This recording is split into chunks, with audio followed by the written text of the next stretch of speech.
उन आलेखों पर मेरी राय को प्रदर्शित करती है। आलोचनात्मक दृष्टि। हाँ, आलोचनात्मक दृष्टि। नहीं तो आप अपनी आलोचनात्मक दृष्टिकोण को देखते हुए आज के हिंदी साहित्य को किस तरह से मतलब परखते हैं, किस तरह से? नहीं, मैं इस पे आ रहा हूँ। तो एक तरह से अब जैसा कि अभी मैंने कहा कि ये किताब आलोचना की आलोचना है। इसमें आज के संदर्भ में किसी भी किताब का जो एक प्रभावी रूप हो सकता है, उसकी जो दूरदर्शी उपादेयता हो सकती है। जाहिर है कि उस समय बहुत ऐसी किताबें थीं जिन पर राय देते हुए, जिनकी समीक्षा करते हुए उस समय का आलोचक बहुत आगे तक नहीं देख पाया। तो मैंने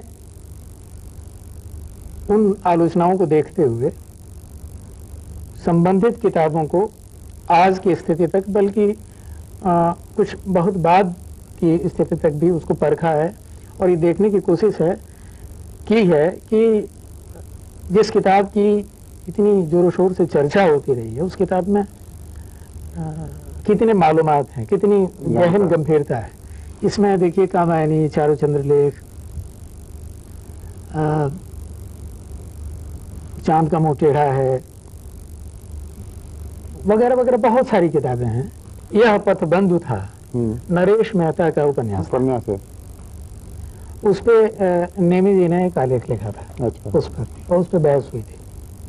अच्छा, आपको जान के आश्चर्य होगा कि यह पथबंधुता हिंदी का अपने तरह का पहला उपन्यास है जिसमें मध्यवर्गीय पारिवारिक जीवन की विडंबना को उसकी पूरी संपूर्णता में दिखाया गया है, जिसमें मूल्यों का संघर्ष है, जिसमें उपभोक्तावाद का जबरदस्त असर पड़ रहा है, परिवार टूट रहा है, पति पत्नी अलग हो रहे हैं।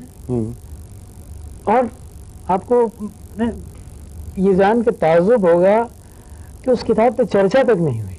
शुरू में नहीं हुई, तो बाद में वो काफी चर्चा में रहा है। हाँ। हो सकता है नेमी जी के लेख के बाद ही वो चर्चा में नहीं वो रहा है, पर आज भी ये ताज्जुब की बात है कि हम जब 9 और 10 महत्वपूर्ण उपन्यासों की बात करते हैं, उनमें शायद तो यह पथबंधु को शामिल नहीं करते।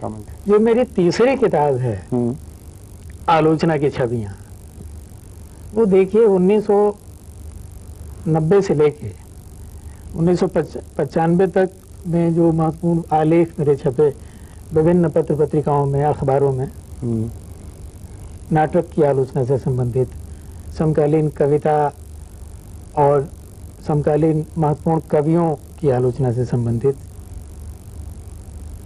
महत्वपूर्ण उपन्यासों और कहानियों की आलोचना से संबंधित, उन तमाम आलेखों का संग्रह है। देखिए उसमें आरंभ में ही मैंने जिक्र किया है कि मेरा जो ये काम है वो काम किसी प्रचलित निकष पर आधारित नहीं है। नहीं, जो ये चलन या एक तरह से रिवाज कहते हैं उसको तो तोड़ा है आपने। मैं अपने ढंग से एक, क्योंकि मैं मानता हूं और दुनिया का हर महत्वपूर्ण आलोचक मानता है कि किसी भी कृति को अपनी आंखों से देखना चाहिए। ठीक बात। अपनी आंखों से जब आप देखेंगे और उसमें डूबेंगे तो उसको परखने के बहुत सारे ऐसे सूत्र हाथ लगेंगे आपको कि आपको अपने एकांत पे भी आश्चर्य होगा, और उस कृति के बारे में जो बहुप्रचारित और बहुप्रसारित राय है, जो मशविरा है, उससे अलग वो दिखाई थी। ठीक बात। तो उसी ढंग से मैंने देखा है, उसी ढंग से मैंने तमाम कृतियों को देखा है। कई महत्वपूर्ण कवियों जैसे धूमिल को, शमशेर बहादुर सिंह को, रघुवीर सहाय को, अशोक वाजपेयी जैसे तमाम लोगों को उसी ढंग से मैंने देखा है। और वो देखने के बाद जो बातें मैंने लिखी हैं वो बातें कुछ मानी में पहले की आलोचना से अलग हैं और कुछ मानी में पहले की आलोचना का विस्तार है।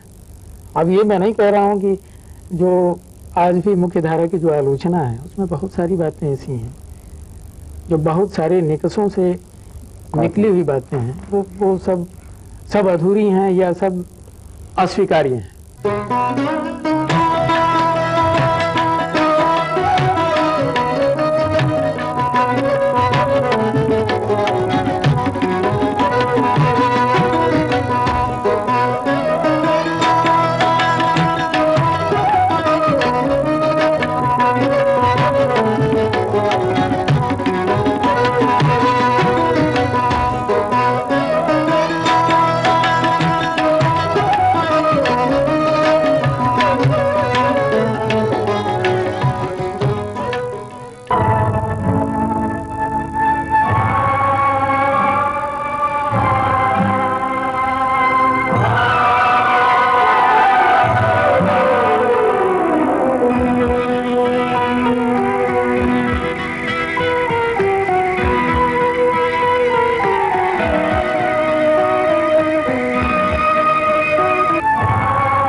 व्लादिमीर नाबोकोव था, जिसने लोलिता जैसा महान उपन्यास लिखा, तो बहुत अच्छा वो उपन्यास का अध्यापक हुआ करता था।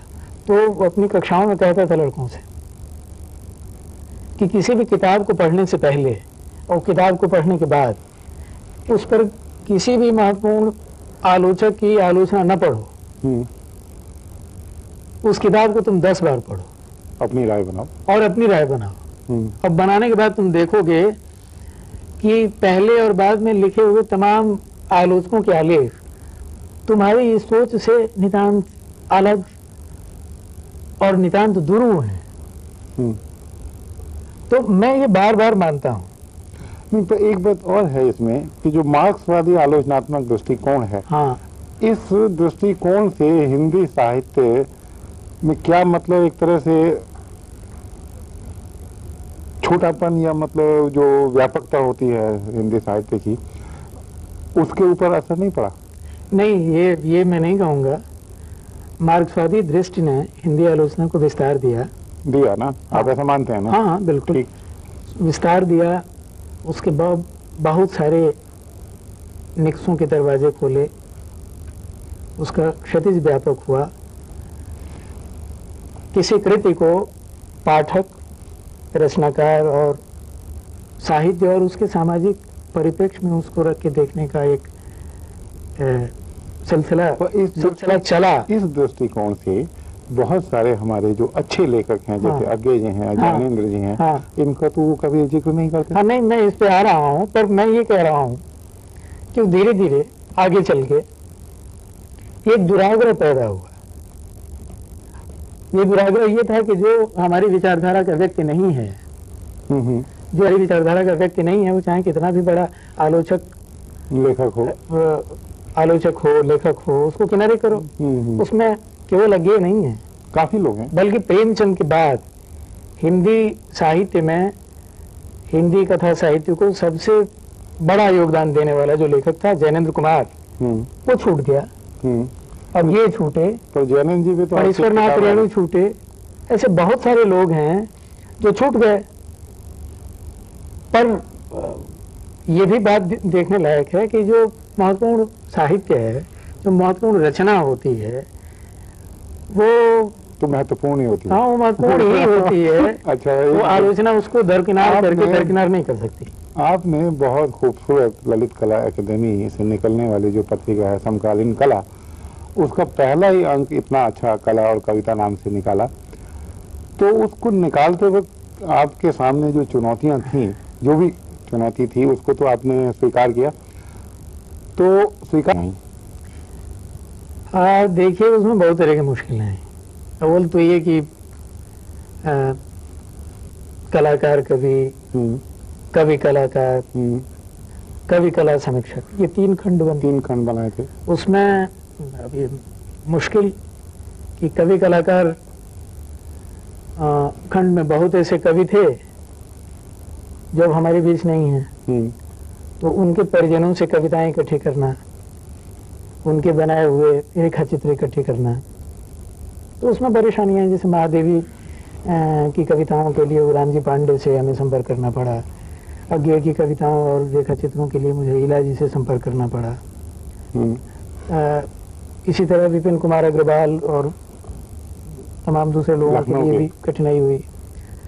जो कलाकार कवि हैं वो लिखते नहीं है। हाँ, वो लिखते नहीं हैं, फकड़ हैं, कहीं लिख के छोड़ दिया, चीज खो गई।